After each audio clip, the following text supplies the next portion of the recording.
Guardando a pureza e a força no Senhor. Olá, queridos, a paz do Senhor. Me chamo Paulo Roberto Júnior, tenho uma palavra de Deus para a tua vida, mas antes vou pedir para você se inscrever no canal, deixar o seu like, para que nós possamos alcançar mais pessoas. Aqui em Jeremias, no capítulo 9, no versículo 21, diz assim: Porque a morte subiu pelas nossas janelas e entrou em nossos palácios para exterminar das ruas as crianças e os jovens da praça. A situação naquele tempo vivida pelo povo de Judá, nos dias em que Jeremias profetizou, foi justamente consequência da vida de pecados do povo. O afastamento dos planos, do projeto do Senhor, fez com que aqueles males viessem a alcançá-los e, consequentemente, alcançar os seus filhos, a sua família. Naquele tempo, o rei Nabucodonosor veio com o seu exército e cercou Jerusalém, promovendo em seguida uma invasão à cidade santa. Os inimigos de Judá saquearam os tesouros do templo, penetraram nos palácios, levando morte e destruição a muitas pessoas. Não houve lugar seguro naqueles dias, pois o povo havia aberto várias brechas, pelos quais a morte penetrou, levando muitos à perdição e à morte. O quadro nos dias de hoje é o mesmo. Infelizmente, há muitas pessoas abrindo várias brechas. O que seriam essas brechas? Justamente o nosso afastamento do Senhor, os nossos erros, os nossos pecados, são legalidades que nós acabamos dando ao inimigo. E é nesse momento que o inimigo se aproveita para nos atingir. Foi o que aconteceu naqueles dias com o povo de Deus. Infelizmente, uma vida de pecado, uma vida de imoralidade fez com que brechas fossem abertas e os inimigos se aproveitassem dessas brechas para atingir o povo, para atingir a economia, para atingir as crianças, os jovens, como o versículo diz. Voltando aqui para o versículo, diz assim: Porque a morte subiu pelas nossas janelas e entrou em nossos palácios para exterminar das ruas as crianças e os jovens da praça. Aqui nós aprendemos duas coisas nesse texto. Interessante que os inimigos, eles tiveram como foco as crianças e os jovens. As crianças falam da nossa pureza e os jovens falam da força da igreja. A própria palavra fala sobre isso. Jovens, sois fortes. Ou seja, quando o inimigo ele se levanta primeiro no intuito de roubar nossa pureza, de roubar nossa santidade, de roubar nossa sensibilidade a Deus. E segundo, quando o inimigo também se levanta, ele se levanta no intuito de roubar nossa força espiritual. Quantas pessoas que por conta de um afastamento de Deus, por conta de um erro, de um pecado que cometeu, perderam a pureza, perderam a santidade. Quantas pessoas também por conta de uma brecha que deu o inimigo, por não se consertar com Deus,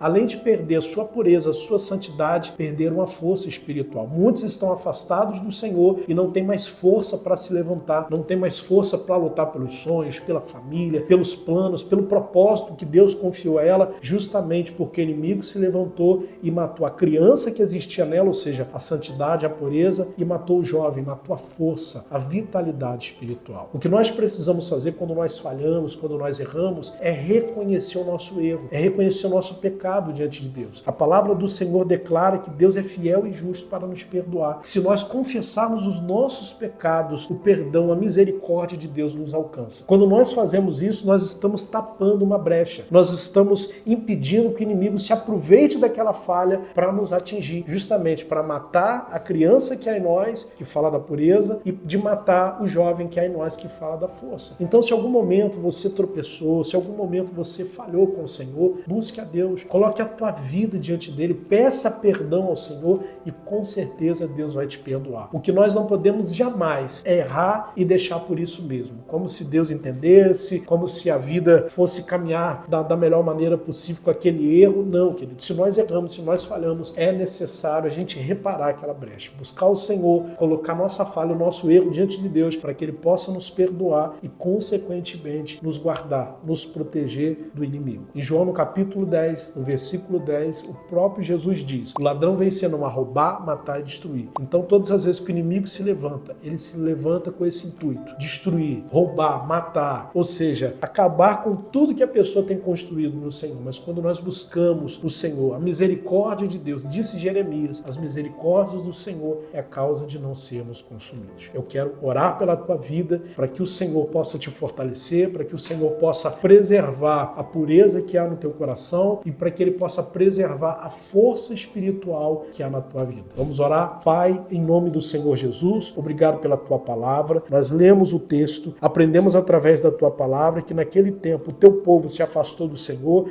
e justamente por conta desse afastamento, eles deram uma legalidade, uma brecha. O inimigo se aproveitou, gerando morte, danos, prejuízos, mas nós oramos nesse momento, que se em algum momento nós falhamos, erramos com o Senhor, nós queremos confessar os nossos erros e pedir ao Senhor que perdoe os nossos pecados. Nesse momento, nós fechamos toda e qualquer brecha ao inimigo e em nome de Jesus nós repreendemos esse mal e declaramos que a nossa vida é tua, em nome de Jesus. Queridos, vou ficando por aqui. Se inscreva no canal, deixa o seu like, se puder envie esse vídeo para algum amigo e com certeza Deus vai falar o coração dessa pessoa como falou com você.